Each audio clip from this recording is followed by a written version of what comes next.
Bien salut à tous, c'est Goten, j'espère que vous allez bien, en tout cas moi ça va nickel. Aujourd'hui on se retrouve encore une fois en facecam, bien évidemment. Aujourd'hui on va te présenter un animé que j'ai plutôt à kiffer. Bien sûr il y a des choses à redire là-dessus, et c'est un animé de la saison dernière et non de cette saison que je te présente. Parce qu'on va pas se mentir, la saison dernière je trouve qu'il y avait quand même pas beaucoup d'animés qui sortaient du lot, alors que cette saison il y a quand même quelques petits animés qui se démarquent. Par exemple il y a un animé avec un assassin, mais je t'en parlerai plus tard sur une nouvelle vidéo, et en tout cas j'espère que cette vidéo te plaira, n'hésite pas à t'abonner et à liker si c'est pas déjà fait. Voilà, on commence tout de suite et je te raconte tout de suite le scénario de l'anime qui s'appelle Peach Boy Riverside. Look at my accent is very good.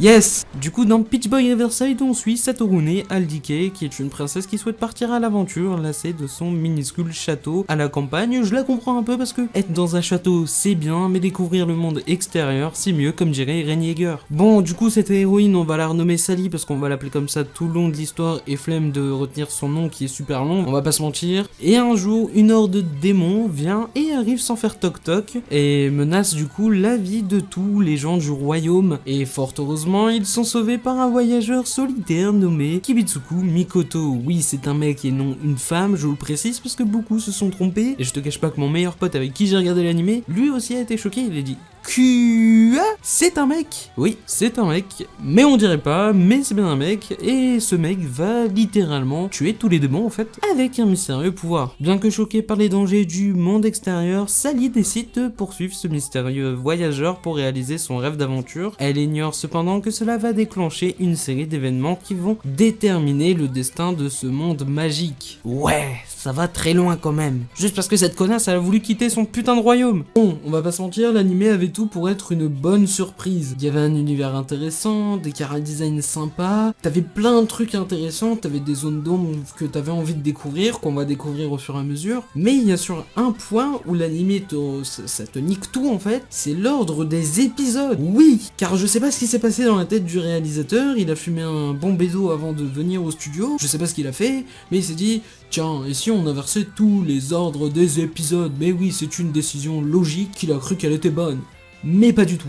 Je t'explique tout de suite, c'est que l'animé n'est pas dans le bon ordre. Tu veux, dans la description, je te donnerai un petit ordre qui te permettra de un peu mieux comprendre l'histoire, grosso modo en étant assez carré niveau chronologiquement, parce que je t'explique, en fait, du 4ème épisode, on peut passer au 8ème épisode, rien ne va. Franchement, rien ne va, et pourtant l'animé avait tout pour plaire. Et en fait, outre ce découpage un peu mal fait, l'univers est vachement intéressant. Je veux dire, on est quand même dans un monde fantastique assez basique, certes, c'est vrai, mais il y a quand même des choses intéressantes. Ça traite quand même des relations entre les uns et les autres, entre ogres, demi-humains, humains. On suit un personnage principal assez sympa, qui d'ailleurs considère tout le monde comme des humains, si puis-je me permettre. En gros, tout le monde est pareil, et c'est vachement sympathique. Elle a un but valeureux, mais malheureusement, cette découpe d'épisodes, ça nique un peu le tout du visionnage. Même l'animation sur les combats était plutôt sympa, franchement j'ai bien kiffé, je te cache pas. Et je te dirais même que la relation que je t'ai parlé auparavant entre les hommes, les ogres et les demi-humains, c'est une chose qui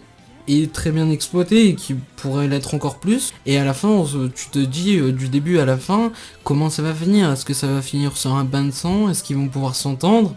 Et c'est plein de choses que tu as envie de savoir et que malheureusement tu le sauras pas avec cette saison 1, mais avec une saison 2 qui pourra arriver. Mais ça je te parlerai après, parce qu'une saison 2, est-ce qu'elle verra le jour? Je suis pas sûr. Puis même outre le personnage et l'univers, les chara-design sont vachement réussis. Franchement, rien que leur transformation avec les yeux était vachement badass. Et c'est dommage de niquer tout comme ça. Et même l'intrigue, comme le personnage de Sumeragi, je crois, si je dis pas de bêtises, si je n'écorche pas son blaze, il est vachement intéressant. On ne sait pas non plus ce qu'il veut. Un moment, tu penses qu'il est pour les méchants, un moment, tu penses qu'il est gentil. Tu sais qu'il cache toujours quelque chose, mais tu ne sais pas non plus vraiment ses intentions. Tu ne sais pas non plus ce qu'il veut, on dirait. Et en tout cas, voilà, c'était bien, c'était positif. J'ai apprécié l'animé durant mon visionnage, mais juste le truc qui m'a bloqué, c'est la découpe des épisodes qui est mauvaise. Je sais pas pourquoi Sugeru Ida a choisi ça, mais ça n'a aucun sens. Ça n'a aucun sens. L'œuvre avait tout pour faire une bonne série animée, et malheureusement, tout a été niqué pour je ne sais pas quoi, parce que soi-disant ça aiderait à la compréhension. Mais bien au contraire en fait, ça n'aide pas du tout à la compréhension, et je dirais même que ça bloque le spectateur durant son visionnage. Donc je n'ai pas compris ce choix qui est malheureusement rédhibitoire, parce que beaucoup de gens du coup on drop la série à cause de ça. Il faut vraiment attendre que la série se termine pour bien suivre l'œuvre en plus. Donc du coup c'était sur une sortie hebdomadaire, donc tous les gens qui ont regardé l'animé au début, bah ils étaient peut-être contents parce qu'au début ça suivait la trame, mais petit à petit,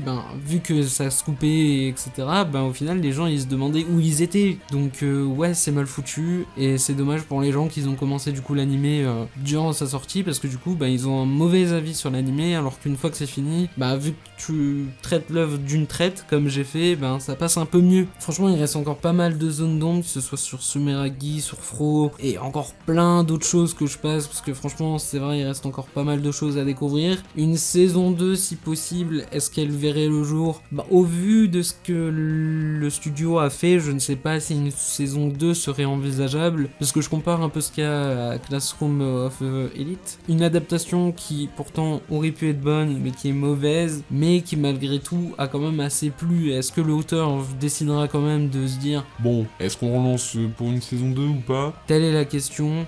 Enfin bref, c'est une déception, parce que ça aurait pu être un animé vachement sympathique, parce que il avait les arguments pour être un excellent animé, mais malheureusement le travail du studio ainsi que du réalisateur, je pense, a été très mauvais. En tout cas voilà, c'était mon avis sur Peach Boy Riverside. Enfin bref, ça aurait pu être un bon animé, mais malheureusement certains choix ont fait que l'animé reste bon mais sans non plus être incroyable, et ça gêne vraiment la compréhension de l'œuvre. Bref, c'était Goten, je vous conseille d'aller quand même regarder cet animé. Je vous mettrai normalement en description, j'irai remater l'animé et je vous donnerai à peu près les ordres de passage des épisodes pour que vous le regardez d'une manière assez chronologique. En tout cas voilà, j'espère que cette vidéo vous a plu. C'était Goten, on se dit à la prochaine pour une nouvelle vidéo. Ciao ciao.